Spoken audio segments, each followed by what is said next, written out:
So remember a little while ago I did my 23andMe Ancestry kit?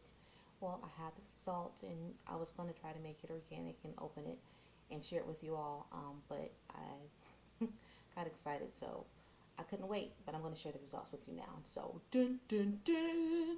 That sounds kind of a little maybe ominous, but to no surprise, not from Wakanda, but I am like 87% African, and they said West African. The bad thing about 23andMe is that it doesn't break down the specific countries. So I'm going to do the ancestry test eventually because I want to know what specific country in West Africa. And so the next one, dun, dun, dun, dun, dun, dun, dun, dun, dun, dun. This is like 8% European, and they broke it down. That they did break down to British and Irish. So I would do something for Ireland, but I don't know what to do because I don't know too much about Irish culture. But that was a little bit of a surprise. Not the European, because my mom's grandfather was white, but because of the surname, I assumed that it was German, y'all. But it's not. So it's actually like less than 0.6%. Point, yeah, 6% French and German. I don't know if you guys can see that, but and so the next group is drum roll, please. I guess I'll give myself a drum roll. A little surprising. It's East Asia, right? I know, huh? And Native American. And so the Native American, it didn't break down any tribes or anything. It just shows that it's if you can see that, which you probably can't because of the glare, but it just shows like North America, Central America, South America, so that could be a various number of tribes. So I don't even know, but there's that. But the East Asian surprised me. So for that, it says Southeast Asian, which are countries I guess like Cambodia and Vietnam, and then broadly East Asian and Native American. So East Asia are countries like Japan and China, and there's less than 1% broadly South Asian, and that's India. So that is my makeup.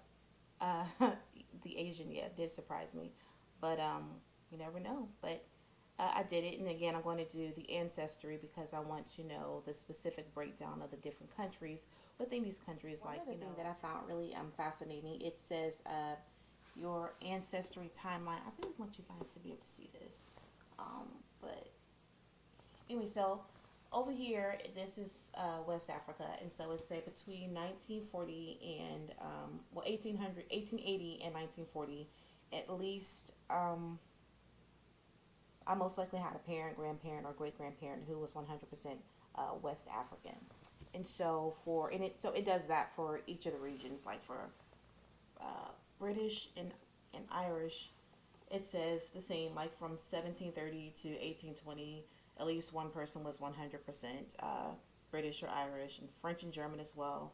Also for Native American, excuse me, Central and South African, so that's there too, and then Southeast Asian, and then South Asian.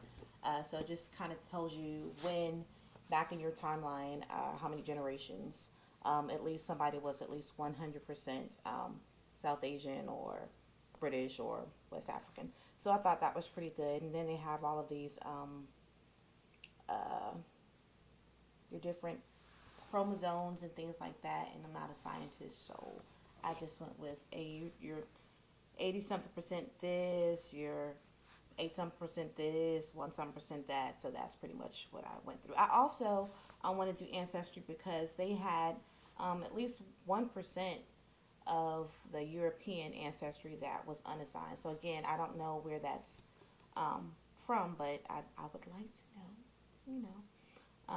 But yeah, there you go. So I thought that was pretty interesting. So you guys should really check it out. I think Ancestry had a sale not too long ago that was $69.99. That's the cheapest that I've ever seen. That the good thing about 23andMe, if you're into looking at, well, that one's good, but I definitely think that Ancestry is probably the way to go. But I'm glad that I did this, and I recommend that you guys try to if you're just curious, just a little bit more to know a little bit more about your DNA Ancestry